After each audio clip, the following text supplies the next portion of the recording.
বৃন্দ, আসসালামু আলাইকুম। আজকে অনলাইন ক্লাসে তোমাদেরকে স্বাগত জানাচ্ছি।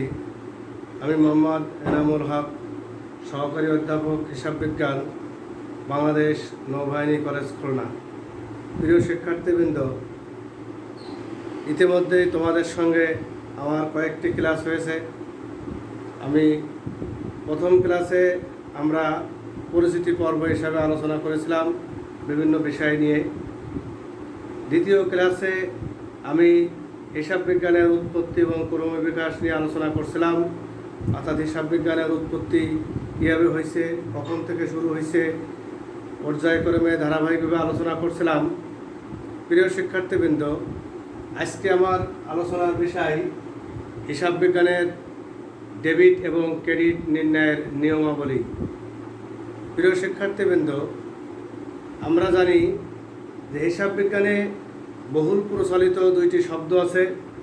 একটি শব্দ হচ্ছে ডেবিট আর একটি শব্দ হচ্ছে ক্রেডিট। দুতরফা দাখিলা পদ্ধতির নিয়ম অনুযায়ী প্রত্যেকটা লেনদেনে দুইটা পক্ষ থাকবে। এটাকে দুতরফা দাখিলা পদ্ধতির নিয়ম অনুযায়ী একে লেনদেনের দ্বৈত সত্ত্বাও বলা হয়। অর্থাৎ প্রত্যেকটা লেনদেনে দুইটা পক্ষ জড়িত থাকবে। একটা পক্ষ হবে ডেবিট আর একটা পক্ষ হবে ক্রেডিট। যাই হোক, এই ডেবিট এবং ক্রেডিট শব্দের অর্থ কি এটা আমি এখন আলোচনা করব, এবং এই ডেবিট এবং ক্রেডিট কিভাবে নির্ণয় করতে হয় হিসাব থেকে সেটাও আমি আলোচনা করব। প্রিয় শিক্ষার্থীবৃন্দ, তাহলে যে বহুল প্রচলিত দুইটা শব্দ আছে, তার একটি শব্দের নাম হচ্ছে ডেবিট। ইংরেজিতে যদি আমি লিখি ডিবিআইটি, ডেবিট। এই ডেবিট শব্দের অর্থ হচ্ছে গ্রহীতা, গ্রহীতা অবলিক গ্রহণকারী অবলিক সুবিধা গ্রহণকারী।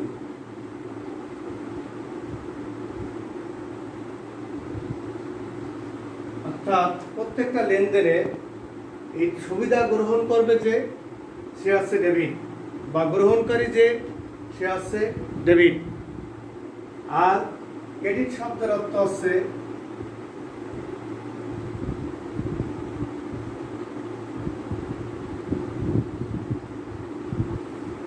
ক্রেডিট শব্দের অর্থ হচ্ছে দাতা অবলিক প্রদানকারী অবলিক সুবিধা প্রদানকারী। তাহলে আমরা দেখলাম কি, যে আমি আগেই বলেছি হিসাব বিজ্ঞানে বহুল প্রচলিত দুইটা শব্দ আছে। একটি শব্দের নাম আছে ডেবিট আর একটা শব্দের নাম হচ্ছে ক্রেডিট। ডেবিট শব্দের অর্থ হচ্ছে গ্রহীতা বা গ্রহণকারী, অর্থাৎ যে গ্রহণ করবে সে হচ্ছে ডেবিট। আর ক্রেডিট শব্দের অর্থ হচ্ছে দাতা বা প্রদানকারী বা সুবিধা প্রদানকারী, অর্থাৎ যে সুবিধা প্রদান করবে সে হচ্ছে ক্রেডিট, আর যে সুবিধা গ্রহণ করবে সে হচ্ছে ডেবিট। প্রিয় শিক্ষার্থীবৃন্দ, এখানে আমি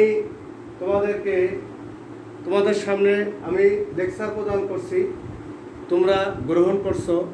এখানে যদি আমরা হিসাব বিজ্ঞানের ভাষায় বলি, আমি শিক্ষক, আমি একটা পক্ষ, তোমরা ছাত্র, তোমরা আর একটা পক্ষ।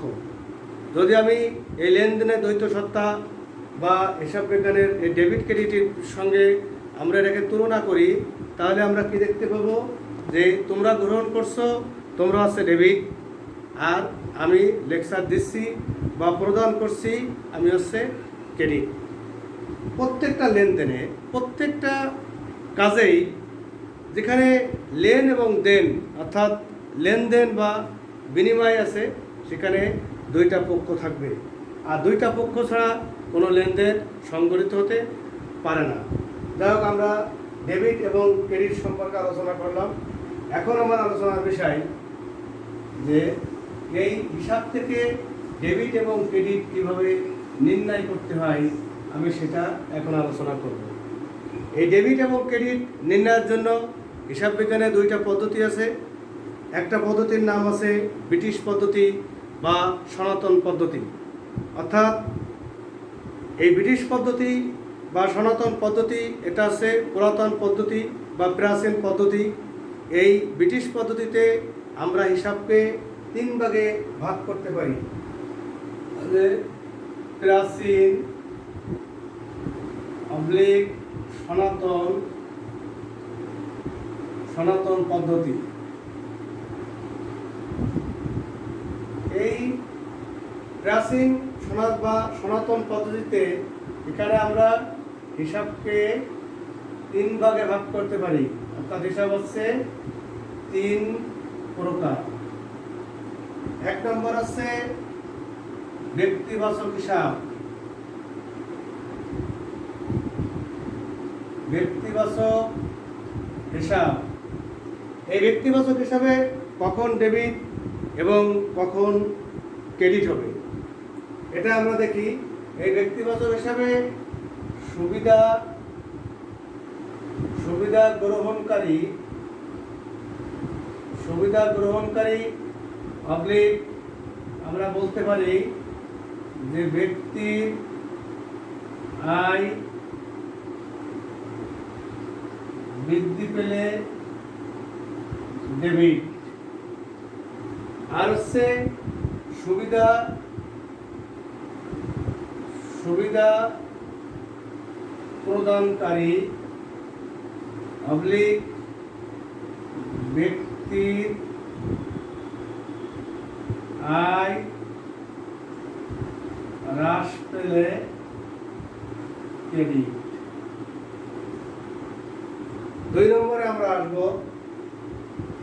সম্পত্তিবাচক হিসাব। সম্পত্তিবাচক হিসাব, এই সম্পত্তিবাচক হিসাবে কখন ডেবিট হবে? সম্পত্তি বৃদ্ধি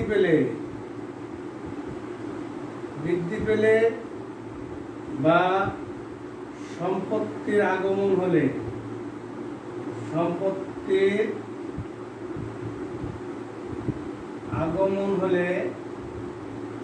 ডেবিট।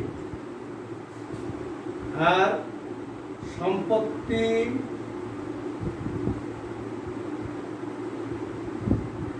হ্রাস পেলে অবলিক সম্পত্তির নির্গমন হলে, সম্পত্তির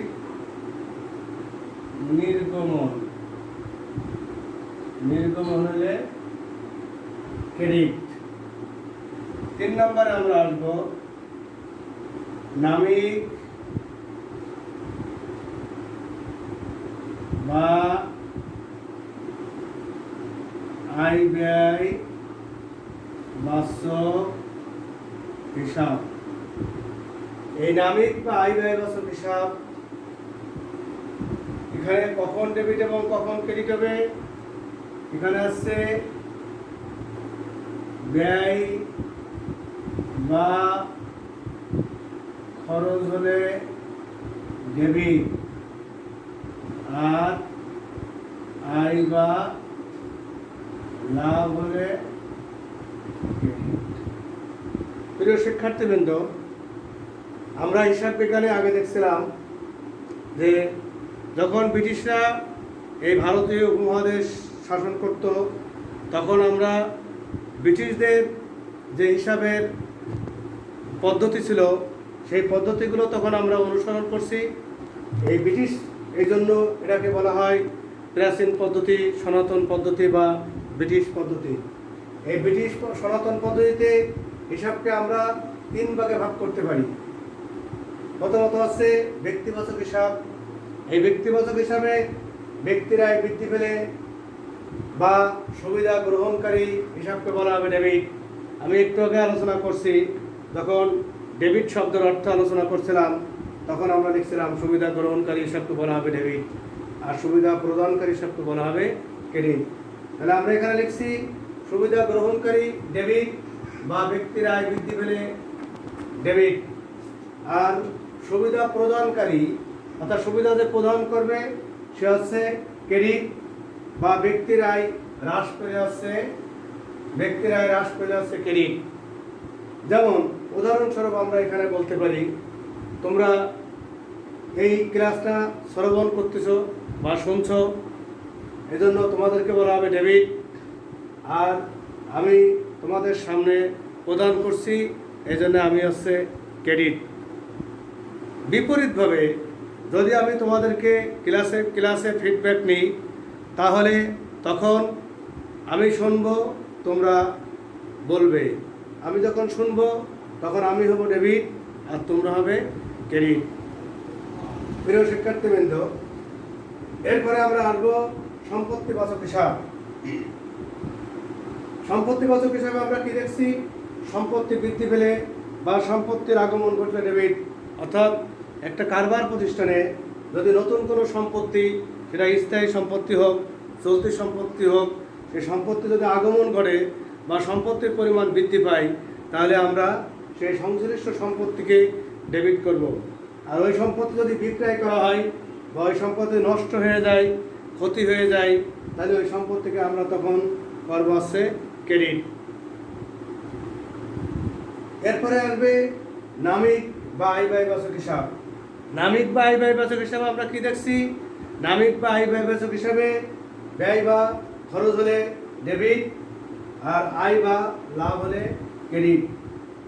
এখানে এই ব্যয় বলতে আমরা বুঝি, ব্যয় বা খরচ বলতে আমরা বুঝি যে মুনাফা জাতীয় ব্যয় এবং মুনাফা জাতীয় আয়গুলো, অর্থাৎ এই ব্যয় হলো যেমন বেতন, মজুরি, সুদ, কমিশন, বিজ্ঞাপন, বাট্টা, অবসায়, ভাড়া, কমিশন, এই জাতীয় যত প্রকার লেনদেন আছে, এগুলো একদিকে যেমন আয় হয় আর একদিকে খরচ হয়। সেই জন্য এখানে বলা আছে ব্যয় বা খরচ হলে ডেবিট, আর আয় বা লাভ হলে ক্রেডিট। তাহলে আমরা এখানে দেখলাম যে ব্যয় বা খরচ হলে ডেবিট আর আয় বা লাভ হলে ক্রেডিট। এরপরে আমি আলোচনা করব আধুনিক পদ্ধতি, অর্থাৎ এই আমরা দেখলাম প্রাচীন পদ্ধতিতে হিসাব 3 প্রকার, এটা আমরা আলোচনা করলাম। এখন আমি আলোচনা করব হচ্ছে আধুনিক পদ্ধতিতে হিসাব কয় প্রকার। আধুনিক পদ্ধতিতে হিসাবকে 5 ভাগে ভাগ করা হয়। এর প্রথম ধাপ হচ্ছে সম্পদ। আধুনিক পদ্ধতি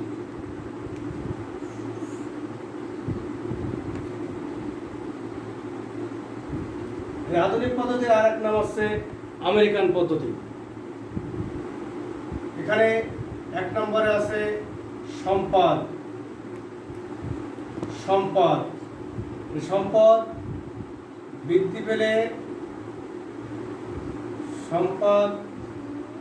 বৃদ্ধি পেলে ডেবিট, আর সম্পদ হ্রাস পেলে ক্রেডিট। দ্বিতীয় নম্বরে আমরা আসবো দায়। দায় হচ্ছে হ্রাস পেলে ডেবিট, দায় হচ্ছে হ্রাস পেলে ডেবিট, আর দায় হচ্ছে বৃদ্ধি পেলে হচ্ছে ক্রেডিট। 3 নম্বরে আছে মালিকানা সত্ত্ব।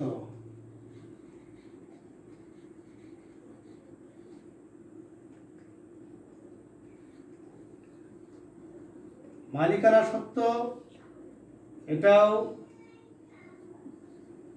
হ্রাস পেলে ডেবিট আর বৃদ্ধি পেলে ক্রেডিট। এরপরে আমরা আসবো 4 নম্বরে আসবো আমরা আয়। আয়তে কি হবে? আয় আসছে হ্রাস পেলে ডেবিট আর বৃদ্ধি পেলে ক্রেডিট। এরপরে আছে ব্যয়। ব্যয় কি হবে? ব্যয় আসছে বৃদ্ধি পেলে ডেবিট, হ্রাস পেলে ক্রেডিট। তাহলে আমরা কি দেখলাম?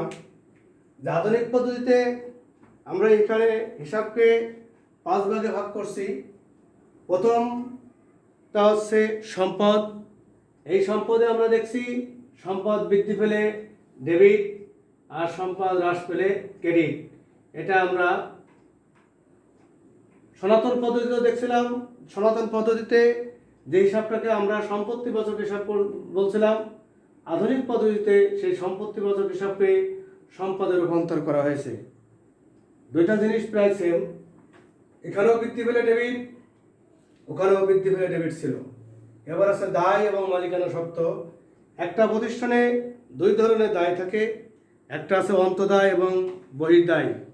অন্তদায় হচ্ছে কারবার প্রতিষ্ঠানে মালিক যে মূলধনটা নিয়ে আসে বা যে নগদ টাকা বা সম্পত্তি নিয়ে ব্যবসা আরম্ভ করা হয়, সেটাকে মূলধন হিসাবে গণ্য করা হয়। এই মূলধনটা হচ্ছে কারবারের অন্তদায়। আর মালিক যদি বাইরের থেকে অর্থাৎ তৃতীয় কোনো পক্ষের কাছ থেকে মালিক যদি কোনো নগদ টাকা ধারে মাল করায় বা কোনো বিলের মাধ্যমে মাল করায় বা কোনো নগদ টাকা ঋণ নিয়ে আসে, সেটাকে বলা হবে কারবারের জন্য বহির্দায় বা বাইরের দায়। এখানে দায় এবং মালিকানা সত্ত্ব দুইটাকে আলাদা করা হয়েছে। এই কারণে এখানেও হ্রাস পেলে ডেবিট, এখানেও হ্রাস পেলে ডেবিট, এখানেও বৃদ্ধি পেলে ক্রেডিট, এখানেও বৃদ্ধি পেলে ক্রেডিট। তার মানে দায় এবং মালিকানা সত্ত্ব আমরা বলতে পারি প্রায় সেম। শুধুমাত্র একটা মালিক নিজে নিয়ে আসে আর একটা বাইরের থেকে নিয়ে আসা হয়। অর্থাৎ একটা কারবারের অন্তদায়, একটা কারবারের বহির্দায়, শুধু পার্থক্য আছে এইটা। তাহলে আমরা এখানে কি দেখলাম? এই সম্পদ যা আছে ঠিক তার বিপরীত হচ্ছে এ দায় আর মালিকানা সত্ত্ব। এখানেও বৃদ্ধি পেলে ডেবিট হয়েছিল, এখানে হ্রাস পেলে হয়েছিল ডেবিট, দুইটাই। এখানে হ্রাস পেলে হয়েছিল ক্রেডিট, এখানে দায় এবং মালিকানা সত্ত্ব হয়েছে বৃদ্ধি পেলে ক্রেডিট। তার মানে আমরা বলতে পারি সম্পদ যা হয়েছে দায় এবং মালিকানা সত্ত্ব তার বিপরীত। এরপরে আমি আসবো আয়। আমরা সনাতন পদ্ধতিতে যেটাকে নামিক বা আয় ব্যয়বাচক হিসাব বলছিলাম, আধুনিক পদ্ধতি এসে সেই দুইটাকে শুধুমাত্র আলাদা করা হয়েছে। কি আলাদা করা হয়েছে? আয় এবং ব্যয়কে দুটা পৃথকভাবে হিসাবভুক্ত করা হয়েছে। এখানে হ্রাস পেলে ডেবিট আর বৃদ্ধি পেলে ক্রেডিট। এখানে ব্যয়তে কি আছে? বৃদ্ধি পেলে ডেবিট আর হ্রাস পেলে ক্রেডিট। তার মানে আমরা এখানে বলতে পারি যে আয় যা, ব্যয় তার সম্পূর্ণ বিপরীত। তাহলে প্রিয় শিক্ষার্থী, আমরা হিসাব বিজ্ঞানের ডেবিট এবং ক্রেডিট নির্ণয়ের নিয়মাবলীতে দেখলাম। প্রথমত আমরা ডেবিট এবং ক্রেডিট দুইটা শব্দ সম্পর্কে জানলাম। এই ডেবিট এবং ক্রেডিট, আমি বলছি ডেবিট শব্দের অর্থ হচ্ছে মূল্য গ্রহণকারী বা সুবিধা গ্রহণকারী, আর ক্রেডিট শব্দের অর্থ হচ্ছে সুবিধা প্রদানকারী বা দাতা। এরপরে আমরা সনাতন পদ্ধতিতে হিসাবকে 3 ভাগে ভাগ করছিলাম: ব্যক্তিবাচক হিসাব, সম্পত্তিবাচক হিসাব এবং নামিক বা আয় ব্যয়বাচক হিসাব। তাহলে এই ব্যক্তিবাচক হিসাবে আমরা কি দেখছিলাম? ব্যক্তির আয় বৃদ্ধি পেলে ডেবিট আর ব্যক্তির আয় হ্রাস পেলে ছিল ক্রেডিট। অথবা আমরা বলতে পারি সুবিধা গ্রহণকারী বা মূল্য গ্রহণকারী ডেবিট আর মূল্য প্রদানকারী বা সুবিধা প্রদানকারী আছে ক্রেডিট। তারপরে আমরা দেখছিলাম যে সম্পত্তিবাচক হিসাবে সম্পত্তি বৃদ্ধি পেলে ডেবিট আর সম্পত্তি হ্রাস পেলে ক্রেডিট। অর্থাৎ কারবার প্রতিষ্ঠানে যদি সম্পত্তির আগমন ঘটে বা সম্পত্তির পরিমাণ বৃদ্ধি পায় তাহলে ডেবিট, আর কারবার প্রতিষ্ঠান থেকে যদি সম্পত্তি চলে যায় বা নষ্ট হয়ে যায় বা বিক্রয় করা হয় তাহলে সংশ্লিষ্ট সম্পত্তি হবে ক্রেডিট। এরপরে আমরা দেখছিলাম নামিক বা আয় ব্যয়বাচক হিসাব। এই নামিক বা আয় ব্যয়বাচক হিসাবে আমরা দেখছিলাম ব্যয় বা লোকসান বা ক্ষতি হলে ডেবিট বা খরচ হলে ডেবিট, আর আয় বা লাভ হলে ক্রেডিট। দ্বিতীয়ত আমরা আসলাম আধুনিক পদ্ধতি। আধুনিক পদ্ধতিতে আমরা হিসাবকে কি করছিলাম? 5 ভাগে ভাগ করছিলাম। একটা হচ্ছে সম্পদ, এই সম্পদ বৃদ্ধি পেলে হচ্ছে ডেবিট, আর সম্পদ হ্রাস পেলে হচ্ছে ক্রেডিট। দায়িত্বে আমরা কি দেখছিলাম? দায়িত্বে আছে হ্রাস পেলে ডেবিট আর বৃদ্ধি পেলে ছিল ক্রেডিট। মালিকানা সত্ত্বে আমরা দেখছিলাম কি? হ্রাস পেলে ডেবিট, বৃদ্ধি পেলে ক্রেডিট। তার মানে আমরা বলছিলাম যে সম্পদ যা, দায় এবং মালিকানা সত্ত্ব তার সম্পূর্ণ বিপরীত। চতুর্থ নম্বরে আমরা বলছিলাম আয়। আয় আছে হ্রাস পেলে ডেবিট আর বৃদ্ধি পেলে ক্রেডিট। এরপরে আছে ব্যয়। ব্যয় আছে বৃদ্ধি পেলে ডেবিট, হ্রাস পেলে ক্রেডিট। তার মানে সম্পদের বিপরীত যেমন দায় এবং মালিকানা সত্ত্ব, ঠিক বিপরীতভাবে আমরা বলতে পারি অনুরূপভাবে যে আয়ের বিপরীত হচ্ছে ব্যয়, অর্থাৎ আয় যা হবে ব্যয় তার বিপরীত হবে। প্রিয় শিক্ষার্থীবৃন্দ, তাহলে আমরা ডেবিট ক্রেডিট নির্ণয়ের নিয়মাবলী সম্পর্কে আমরা আলোচনা করলাম। এরপরে আমি আসব হিসাব সমীকরণ।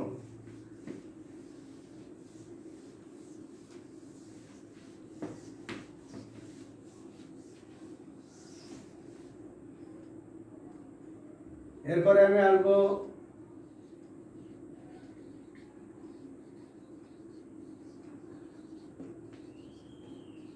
হিসাব সমীকরণ। হিসাব সমীকরণকে ইকুয়েশন হিসাবেও গণ্য করা হয়।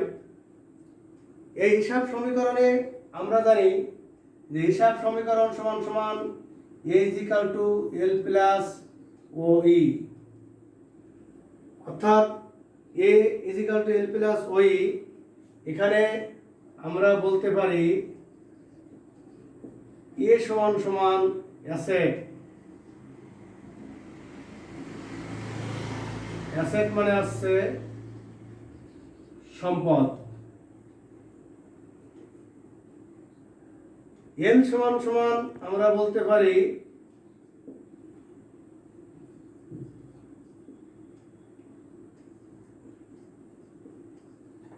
লায়াবিলিটিস। এল সমান লায়াবিলিটিস মানে আসছে দায়, আর ওই = ওনার্স ইকুইটি।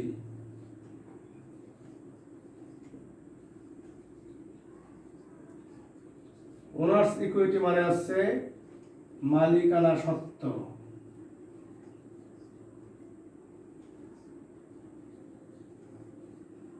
তাহলে আমরা হিসাব সমীকরণে দেখলাম সম্পদ যা হবে দায় এবং মালিকানা সত্ত্ব তার সমপরিমাণ হবে।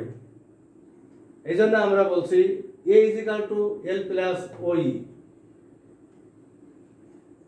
তোমরা জানবে, তোমরা যখন এসএসসি লেভেলে হিসাব সমীকরণ পড়ছো তখন তোমাদের বলা ছিল a = l প্লাস P, অর্থাৎ P সমান সমান পুরো পিরিয়ডশিপ মানে স্বত্বাধিকারী, তার মানে মালিক একই জিনিস। OE এবং P একই জিনিস। OE আছে সনাতন পদ্ধতির হিসাব সমীকরণে OE কে P হিসাবে ব্যবহার করা হতো, আর আধুনিক পদ্ধতিতে এটাকে OE হিসাবে গ্রহণ করা হয়েছে, অর্থাৎ ওনার্স ইকুইটি মালিকানা সত্ত্ব হিসাবে।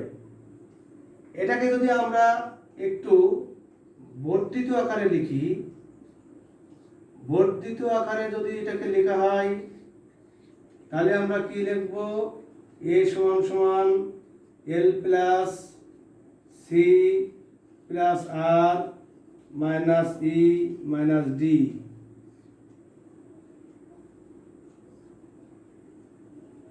তার মানে এখানে আমরা লিখলাম একটু বর্ধিত আকারে যে a সমান সমান l plus c plus r minus e minus d।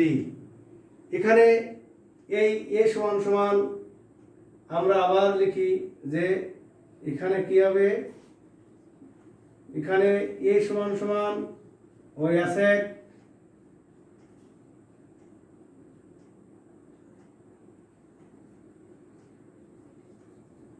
Asset সমান সমান হচ্ছে সম্পদ। এখানে এল সমান সমান একই জিনিস,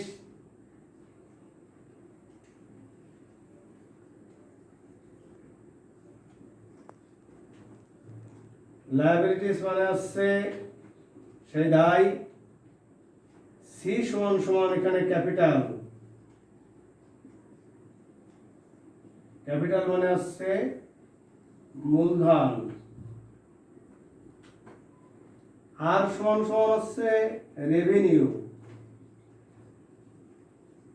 রেভিনিউ মানে হচ্ছে আয়। ই সমান সমান এক্সপেন্ডিচার, এক্সপেন্ডিচার মানে ব্যয় বা খরচ। আর ডি সমান সমান ড্রয়িংস, ড্রয়িংস মানে হচ্ছে উত্তোলন। তাহলে আমরা এখানে দেখলাম এই সব সমীকরণকে যদি আমরা একটু বর্ধিত আকারে লিখি তাহলে আমরা কি লিখব? এ সমান সমান এল প্লাস সি প্লাস আর মাইনাস সি মাইনাস ডি। এ সমান সমান অ্যাসেট সম্পদ, এল সমান সমান লায়াবিলিটিস বা দায়,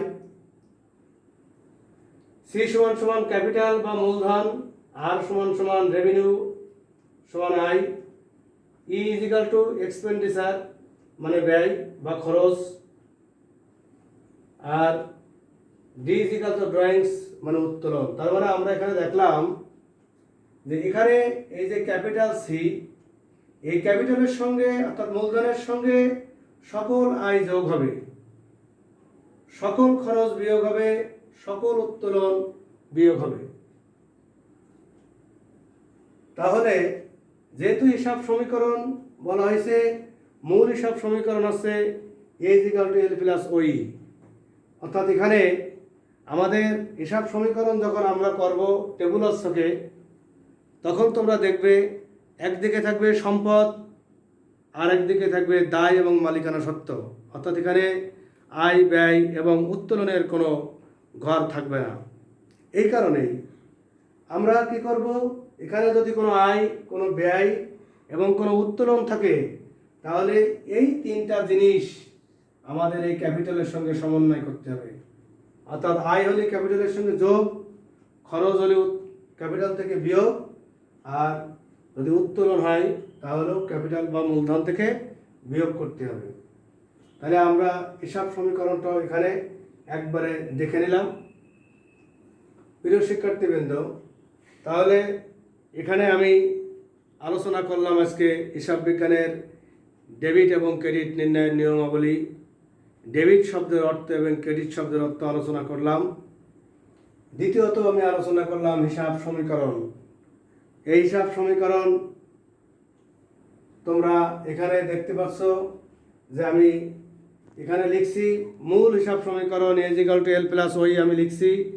এরপরে লিখছি আমি এটা বর্ধিত আকারে লিখছি এ সমান সমান এল প্লাস সি প্লাস আর মাইনাস ডি মাইনাস ই।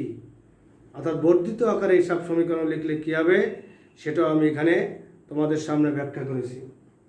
আশা করি তোমরা এই ডেবিট ক্রেডিট নির্ণয়ের নিয়মাবলী এবং হিসাব যে সমীকরণ এটা বাসায় একটু চর্চা করবে।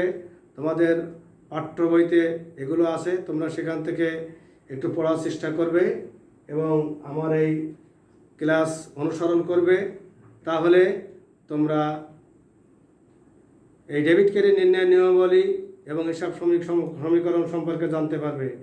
কারণ এই তুমি যদি বা তোমরা যদি এই ডেবিট ক্রেডিট নির্ণয়ের নিয়মাবলী না জানো বা একটা হিসাব থেকে, একটা লেনদেন থেকে যদি তুমি এই ডেবিট ক্রেডিট বের না করতে পারো তাহলে তুমি কোনো হিসাব কাজ সম্পন্ন করতে পারবে না, অর্থাৎ কোনো হিসাব সমীকরণও করতে পারবে না। এই জন্য এই প্রাথমিকভাবে এই দুইটা জিনিস তোমাদের খুবই গুরুত্ব সহকারে দেখতে হবে। আগামী ক্লাস থেকে আমরা গাণিতিক সমস্যা তোমাদের বইয়ের, তোমরা যারা এখনও বইপত্র কেননি আশা করি তারা 2-1 দিনের ভিতরেই তোমাদের পাঠ্য বইগুলো ক্রয় করবে। আমি আগামী ক্লাস থেকে তোমাদের গাণিতিক সমস্যার সমাধান নিয়ে আলোচনা করব। প্রিয় শিক্ষার্থীবৃন্দ, তাহলে তোমরা সবাই ভালো থাকো, সুস্থ থাকো, নিরাপদে থাকো। আল্লাহ হাফেজ।